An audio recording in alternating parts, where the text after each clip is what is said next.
Throughout the year, Jazz Maui presented the 2022 Maui Music Series. The series featured live concerts, classes, and clinics performed and taught by world-class, local and internationally renowned jazz musicians dedicated to their art. Through the support of Hawaii Tourism Authority and Maui Visitors and Convention Bureau, we are pleased to offer this edited stream presentation showcasing the best moments of these wonderful sessions. Aloha and mahalo for tuning in.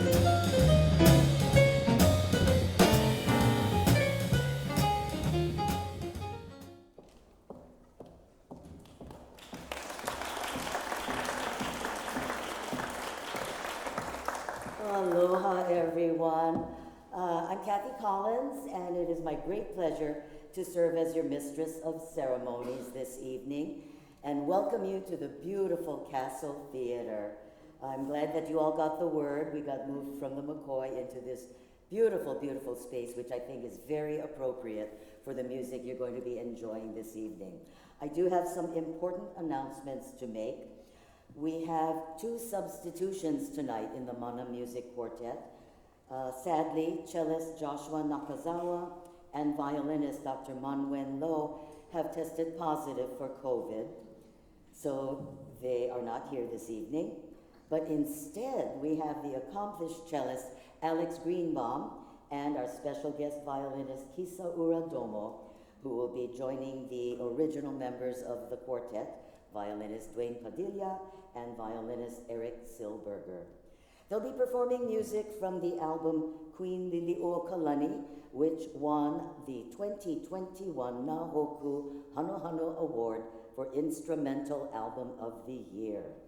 It is a collection of songs written by the last monarch of the Hawaiian Kingdom, our beloved Queen Liliuokalani. 15 of the Queen's known 165 compositions.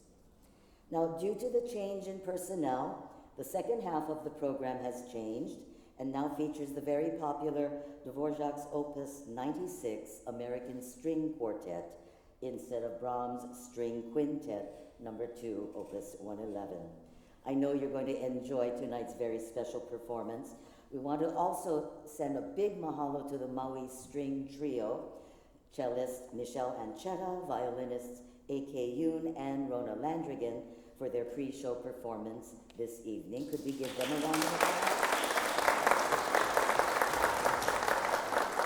Now, tonight's concert is part of Jazz Maui's 2022 season, Maui Music Series, featuring distinguished music professionals participating in a very exciting schedule of concerts and classes and chocolate tastings. Yeah, chocolate and jazz.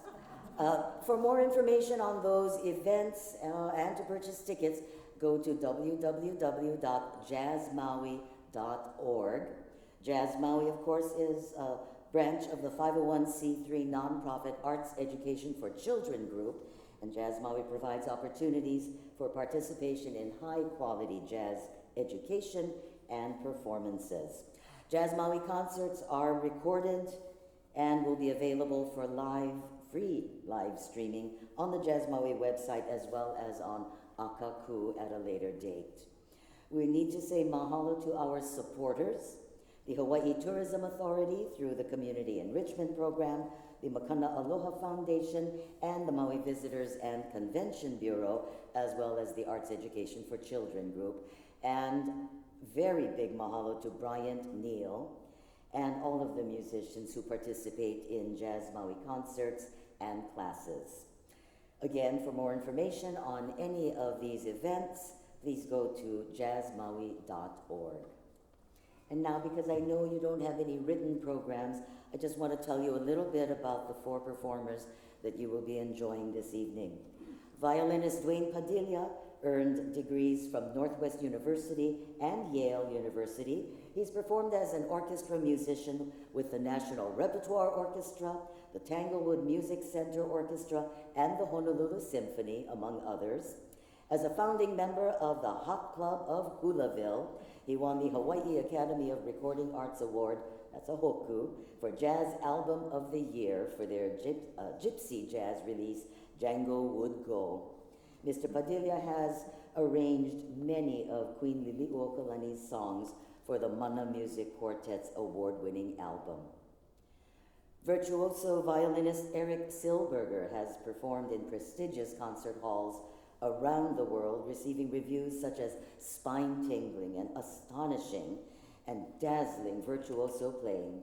He is co-founder of the Hawaii International Music Festival and executive director of strings at Classical Bridge International Music Festival of New York City. Mr. Silberger plays on a rare J.B. Guadagnini violin made in 1757. Cellist Alex Greenbaum is a graduate of the Eastman School of Music. As cellist of the Hausman Quartet, he served as an artist-in-resident at San Diego State University, where he has taught cello and chamber music. One of the principal cellists of the Knights, he has performed and recorded throughout the USA and Europe with luminaries such as Yo-Yo Ma, Don Upshaw, and many more. He has performed as a soloist, and his varied interests have led to collaborations with dance groups such as the Alvin Ailey American Dance Theater and the Mark Morris Dance Group. And he's recorded for major record labels, film, television, and commercials.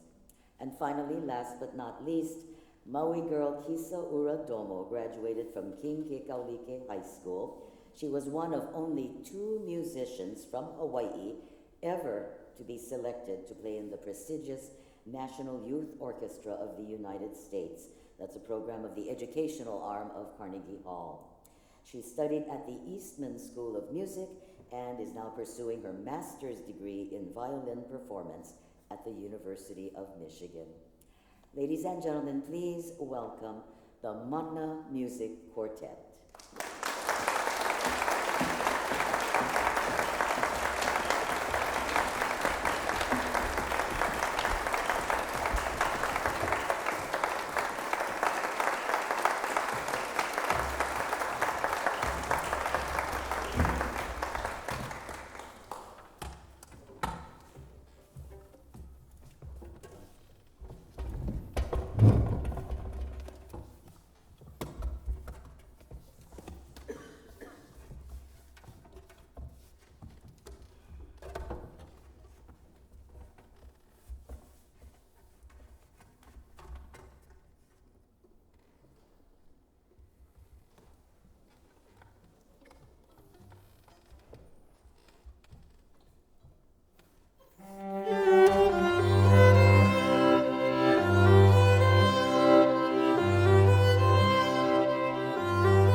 and thank you for coming to tonight's concert.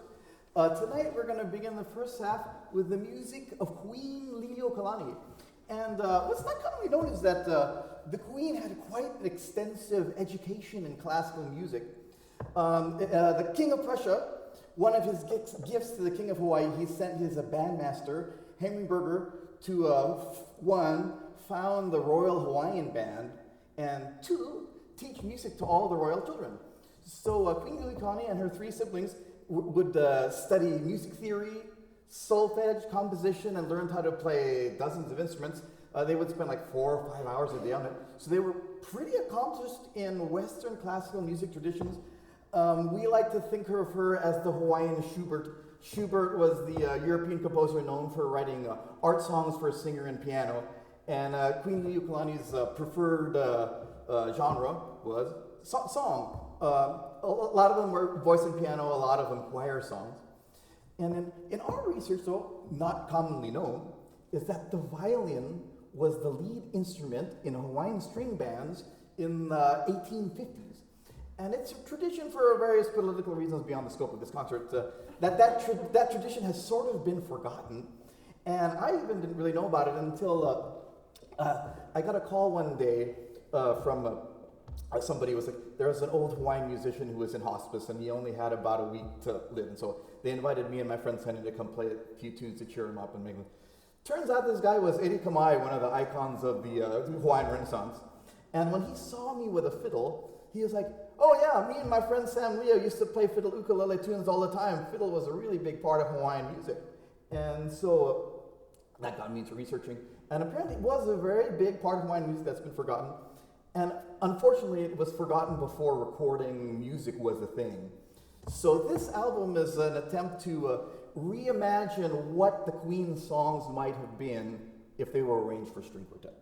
And so that first one, Imi Ao Ia Oe E Ke Aloha, was a song that she wrote in honor of her biological mother. Okay, our next song, okay, I gotta go to my notes here. Okay, oh yeah, Ka'oinani, the English translation, the beautiful one. So if you go to the library and read her diaries, there was an entry, 1886, she talks a lot about a special friend. And it's kind of unclear who this special friend is, but people guess maybe it might have been Henry Berger. They spend a lot of time with lessons and stuff like that. So this is one of her preferred themes in her writing was a love song. So this is a love song to her special friend.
So our next song is called Kahano o Hana Keoki.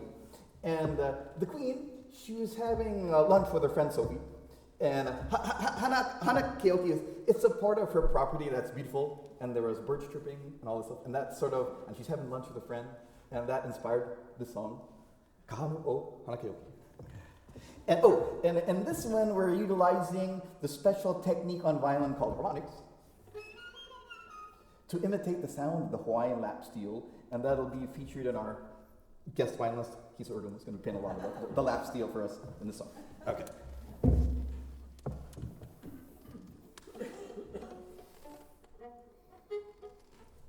One, two, oh, sorry.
Right. Okay. So this next one actually is a very popular Kanakapila jam session song. It's Ahilao Makani.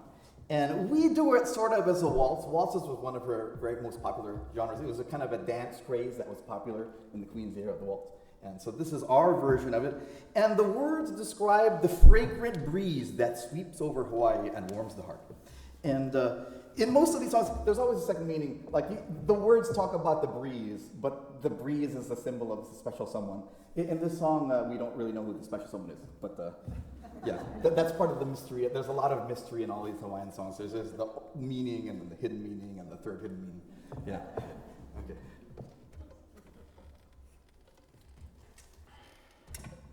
Oh, so in our album, just a shameless plug, is Jake Shumabukura takes a guest solo on the album. So if you're curious, you can hear Jake Shumabukura's solo in our Ahilao Makani arrangement.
Okay, so this next song is Kaipo no Heo, and this is actually my favorite song of the album, and it's written as a lullaby for her favorite Hanai child, whose name is Kaipo no Heo was actually the first name. For some reason on the score, she wrote it as 3 different words, but his name is one long name. This is a little geek fact, music geek fact, history fact. And we wrote this one sort of in a Hawaiian slack key style.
Okay, so this next one is Puna Baya A'ala, and it's about the hala groves on the Big Island.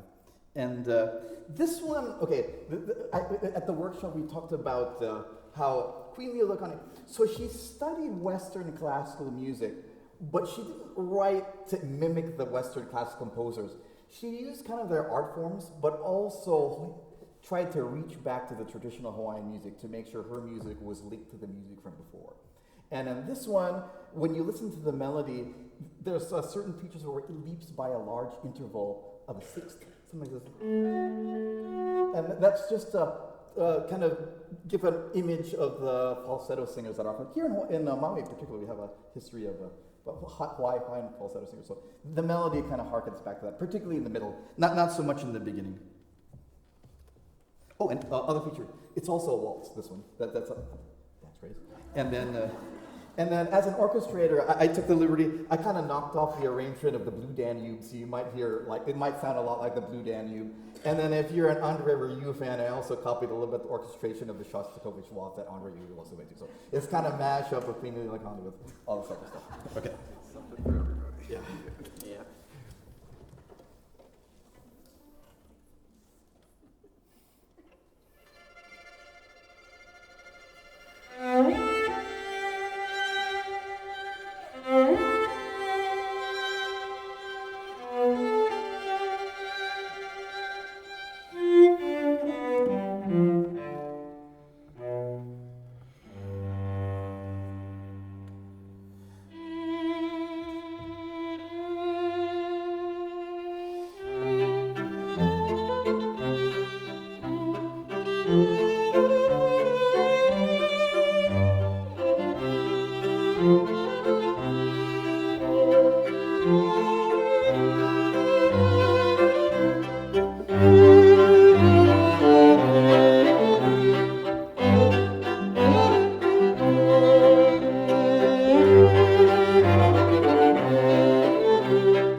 Okay, so this one, okay, let's see here. Let me just look at my notes, just make sure I remember all the cool little things here. Okay, so Queen Liliana, she's very well accomplished, right? So she would write these songs, and often there would be words in Hawaiian lyrics, because that's her native language. But she was also a very well-educated, multilingual writer. So she would often write the songs in Hawaiian, and then also make her own translation of it in English. And then when she felt especially mischievous to show off, she'd throw a couple English words in a Hawaiian song just to show off that she knew English too. And this one, the title is By and By, Hoi Maui. Yeah, so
Okay, so this next song is one of Queen Liliuokalani's most popular songs, Sanoe. And the story behind Sanoe, there was a very elegant woman in the royal court of the king at that time, and we're not she was very much admired by Queen Liliuokalani and her sister. So she wrote this song as a tribute to this very elegant woman. And actually, there's speculation that this elegant woman Queen Liliuokalani was admiring might have actually been the sister, but that hasn't been confirmed by reading her diaries and stuff. But yeah, so this is originally written in 4/4, but for some reason, the modern Hawaiian musicians like us and many others, we play it as a waltz. It's just in the modern time, that's the kind of the cool thing to do, play as a waltz. Okay.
Okay, so we're now going to play one of the most iconic and famous Hawaiian songs of all time, Aloha Oe. Yeah, very iconic. And I don't know, I didn't know the story behind Aloha. It's really fascinating. I guess the queen and her sister, Princess Likelike, were they're just taking a tour around the island, with their friend Colonel James Boyd, right? And so I think they stopped off at one of his places and they kind of met some friends, blah, blah, blah, blah. And then on the way home, the colonel decided to go back because I guess he met somebody and he wanted to say goodbye one last time. And so he went and then he went ahead and he was taking too long. So they went back to see. And then Queen Elizabeth saw him with just saying goodbye to this new friend of his. And it must have been one hell of an embrace because it inspired the song, and she wrote the melody on the ride home and had it all written out by the next day. So that must have been a very powerful embrace. Yeah. And I think, and the joke is, I think on the ride home, the closing line was, aloha oi, until we meet again, was what he told the girl. And they were teasing him all the ride home. That's what he said. So that's kind of the story behind Aloha. So here we go. So one of Hawaii's favorite and most iconic songs.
Okay, so this next one, Nohea Muolalani, is a little bit on a lighter theme. She just bought a new house, and it's like, ooh, I like my new house.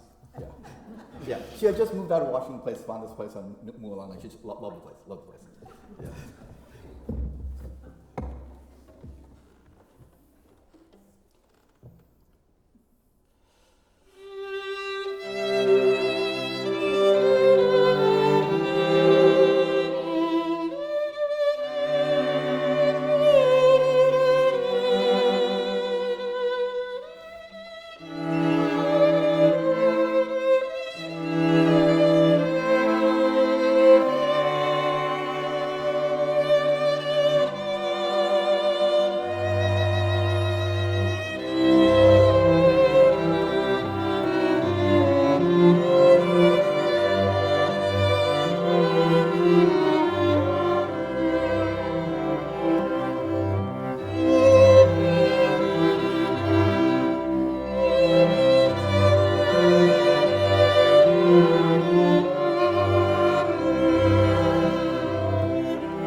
Oh, we're skipping that one. Okay, skip that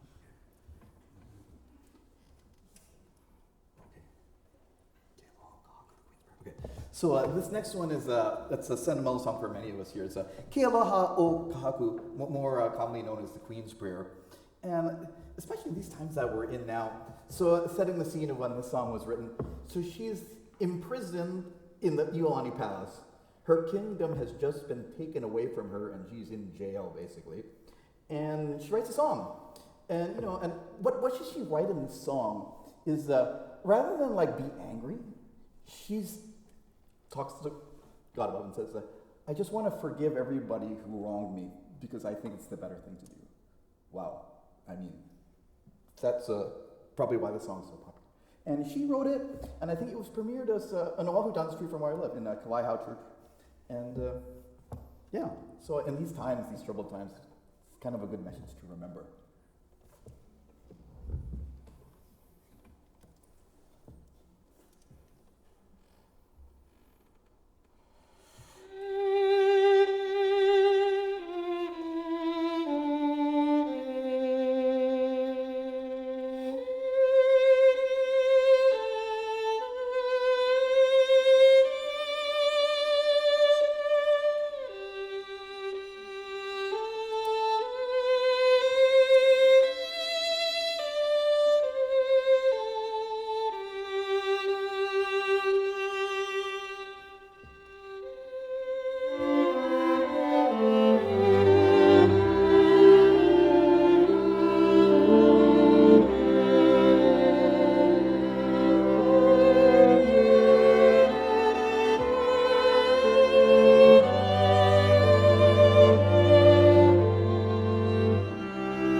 So this next song has a particularly sentimental meaning for the Mana Music Quartet. This is a Kupua I Paukalani.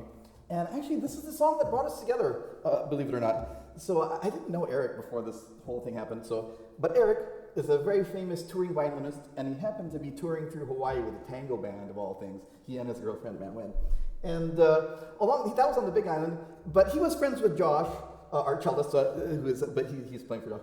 And Josh had this corporate gig on the USS Missouri just to play background music. And he called up Eric, hey, just wanted for extra cash to come play this corporate gig. Fine. So, and I happened to be on this corporate gig too, so that's how I met Eric. And then, after the gig, we went to Josh's house and had a couple drinks. And as musicians are often known to do, after a couple of drinks, like, hey, let's sight read some chamber music. Yeah. And just by like a coinky-dink, I had made an arrangement of this Kuupua I Paukalani the night before. And I said, hey, why don't we try this one? Okay. And so we played it and it was awesome. It was awesome. We had a good time, blah, blah, blah, blah, blah. And then the next week, COVID hit. And Eric and Manuel were from New York at the time, and it was very, very unsafe to travel. So Josh, nice guy, said, hey, don't worry, you can crash on my sofa for a couple of days. This thing's gonna blow over, it's gonna blow over. So 9 months later, they're still staying on his couch. And so, to kill the time, what do we do? So we had that one arrangement, so they said, hey, can you make us any more of these arrangements? And so I said, why not? So I would write an arrangement at the beginning of the week, we'd practice it, and then we'd record it at the end of the week.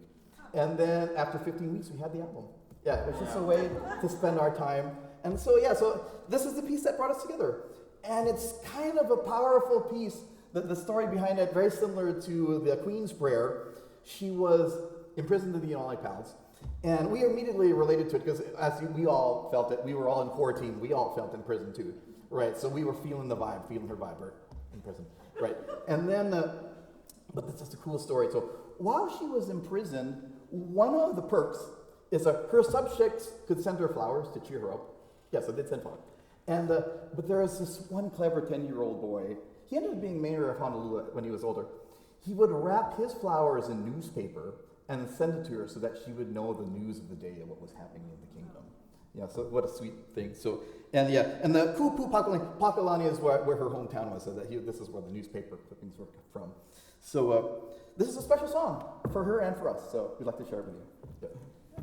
Just want to add that all the arrangements you're hearing are by Dwayne Padilla. And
The next song we're going to play is Kawai Apolani, and truth be told, I kind of forgot what the story is behind Kawai Apolani. Sorry about that. So we'll just play it. It's a beautiful song.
And we're going to close the first half with the final song from our album, Hemena Lahui Hawaii, better known as the national anthem of the Kingdom of Hawaii.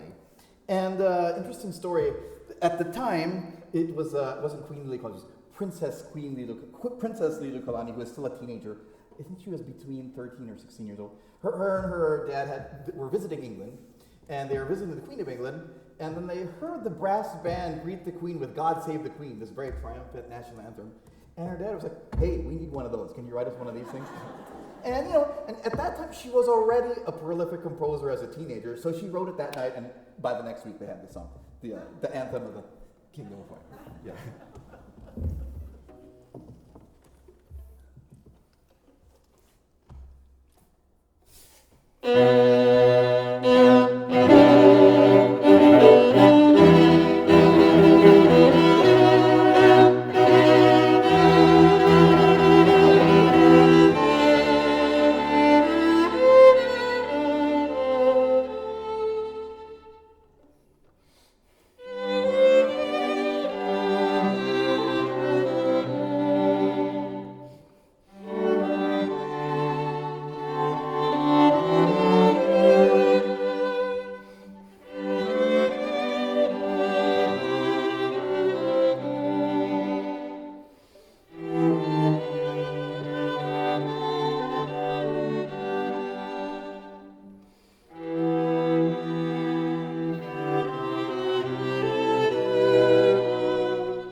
we'll come back and we'll talk story a little bit about the Dvorak's American String Quartet.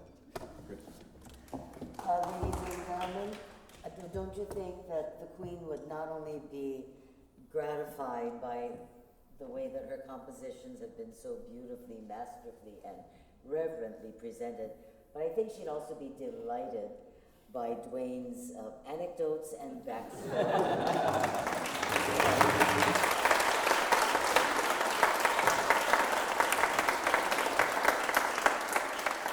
15-minute intermission. We'll see you back here and we'll see what Dwayne has to say about Dvorak. Thank you all.